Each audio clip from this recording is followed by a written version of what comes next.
Hello my dear students, welcome to my YouTube channel Ravindra sir. तो आज हम लोग इस वीडियो में इंग्लिश स्पोकन का नया टॉपिक पढ़ने वाले स्टूडेंट। बहुत ही इंटरेस्टिंग है और अक्सर आप इस तरह के वाक्य बोलते हैं। तो इस तरह के वाक्य अगर आपको अंग्रेजी में बोलना हो तो कैसे बोले सर? तो सबसे पहले मैं आपको बोल करके बताता हूँ कुछ वाक्य, ताकि आपको पता चल सके कि आज के वीडियो में हम लोग इसमें क्या पढ़ने वाले हैं। तो जैसे एज अ एग्जाम्पल आप जैसे बोलते हैं कि मैं अपने मम्मी पापा के मर्जी से पढ़ाई कर रहा हूं। तुम अपनी मर्जी से शादी कर रहे हो, वे लोग अपनी इच्छा से किताबें पढ़ रहे हैं। हम लोग अपनी मर्जी से क्रिकेट खेल रहे हैं। हम लोग मम्मी पापा के मर्जी से डॉक्टरी की पढ़ाई कर रहे हैं। मैं अपनी मर्जी से नौकरी करना चाहता हूं, तुम अपने मर्जी से काम करना चाहते हो। तुम्हें अपने मर्जी से पढ़ाई करना चाहिए, तुम्हें मम्मी पापा की मर्जी से शहर जाना चाहिए। तो आई होप आपने देखा होगा कि हमने जो वाक्य बोला है उसमें आपको क्या आ रहा है, मर्जी से या इच्छा से। इस तरह के वाक्य कभी कभी बोलते हैं कि मुझे अपनी मर्जी से नौकरी करना पसंद है, मुझे अपनी मर्जी से काम करना पसंद है, मुझे कोई ना बोले, कोई ना डांटे, इस तरह से बोलते हैं हम लोग। तो आज इसी तरह के टॉपिक अंग्रेजी में बोलने के लिए कैसे बोले, इस वीडियो को लास्ट तक बने रहिएगा, आपको पूरे के पूरे डॉट क्लियर हो जाएंगे। और वीडियो को जल्दी से लाइक कर दीजिए, क्योंकि आप लास्ट में वीडियो को देखने के बाद भूल जाते हैं और लाइक नहीं करते। तो सभी लोग जल्दी से वीडियो को लाइक कर दीजिए। और चलिए आइए बोर्ड पे मैं बताता हूं कि आज का टॉपिक कैसे बनेगा। तो देखिए, ध्यान से देखिए बोर्ड पे, at one's will. At one's will का हिंदी होता है मर्जी से या इच्छा से। दोनों का मतलब एक ही है। जैसे मैं बोलता हूं मैं अपनी मर्जी से पढ़ाता हूं या मैं अपनी इच्छा से पढ़ाता हूं। हिंदी दो तरीका से बोल रहे हैं, लेकिन अंग्रेजी क्या बनेगा, एक ही बनेगा स्टूडेंट। तो देखिए यहां पे आपको एग्जाम्पल से ज्यादा डॉट क्लियर होंगे। जैसे एग्जाम्पल नंबर फर्स्ट में, मैं अपनी मर्जी से काम करूंगा। मैं अपनी मर्जी से काम करूंगा तो कैसे बनेगा? तो सबसे पहला इसमें जो बनेगा वो ये बनेगा, मैं काम करूंगा या मैं काम करूंगी या मैं पढ़ाई करूंगी या मैं पढ़ाई करूंगा, तुम बाजार जाओगे। तो मैं काम करूंगा का पहले अंग्रेजी क्या बनेगा?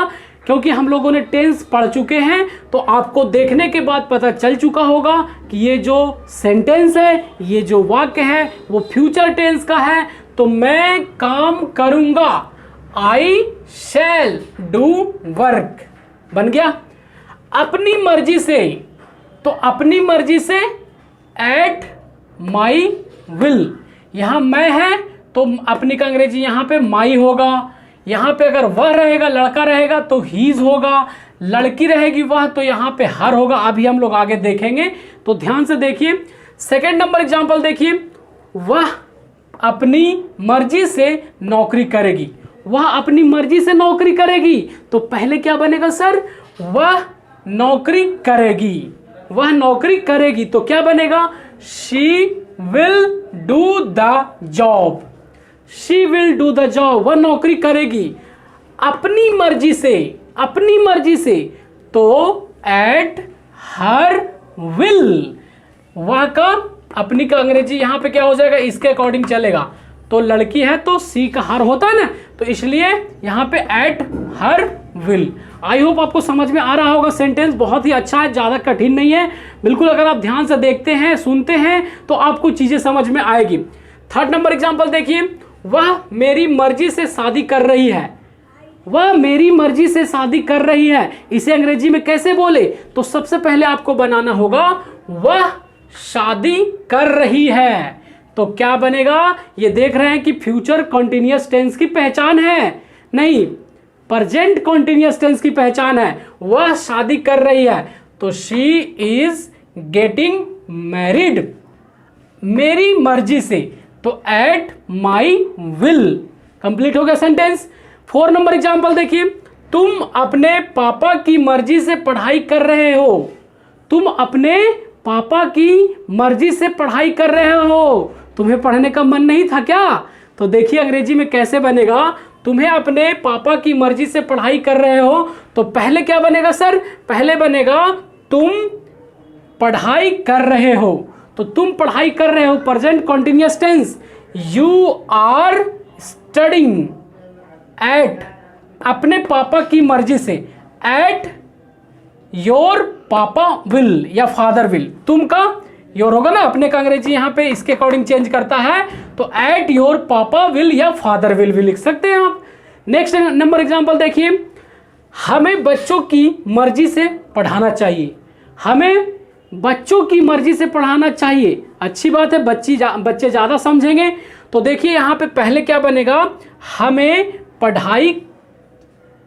पढ़ना चाहिए। पहले क्या बनेगा, हमें पढ़ना चाहिए, हमें पढ़ना चाहिए। तो हमें को अंग्रेजी में क्या बोलते हैं? वी शुड, सॉरी पढ़ाना है ना, पढ़ना नहीं पढ़ाना, वी शुड टीच, बच्चों की मर्जी से, एट चिल्ड्रन विल।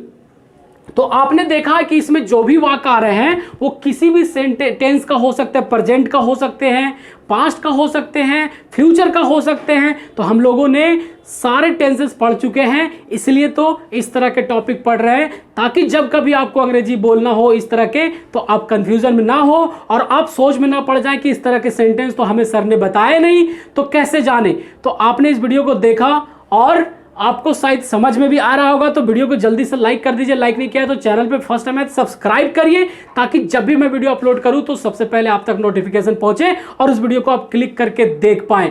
तो चलिए, मैं कुछ सवाल पूछता हूं, कुछ वाक्य बोलता हूं, उसे कमेंट बॉक्स में कमेंट करके बताना है, ताकि मुझे पता चल सके कि इस वीडियो को देखने के बाद आपको कितना चीजें समझ में आए। अगर एक बार में नहीं समझ में आता हो तो 2 बार 3 बार वीडियो को आप चला करके देखें, इसे कॉपी में नोट करें, इसके ऊपर ट्रांसलेशन बनाएं, इसके ऊपर बोलने की प्रैक्टिस करें, बिल्कुल आपको अंग्रेजी बोलना आ जाएगा एक दिन। तो देखिए, जैसे मैं कुछ वाक्य बोलता हूं उसे आपको कमेंट करके कमेंट बॉक्स में बताना है, तभी मुझे पता चलेगा कि आपको कितना समझ में आ रहा है, आप बना पा रहे हैं नहीं। तो जैसे एग्जाम्पल के तौर पर मैं बोलता हूं, तुम अपने मर्जी से शादी करोगे, वह अपनी मर्जी से भागेगा, वे लोग अपनी मर्जी से लड़ाई करेंगे, तुम अपने मर्जी से गाली बक रहे हो, तुम अपने मर्जी से अंग्रेजी सीखोगे। तो हमने 4-5 के करीब वाक्य हिंदी में बोले हैं। अगर आपको इस वीडियो को देखने के बाद चीजें समझ में आ गई हो तो आप कमेंट बॉक्स में कमेंट करके बताएं। तो चलिए फिर मिलते हैं नए वीडियो के साथ स्टूडेंट।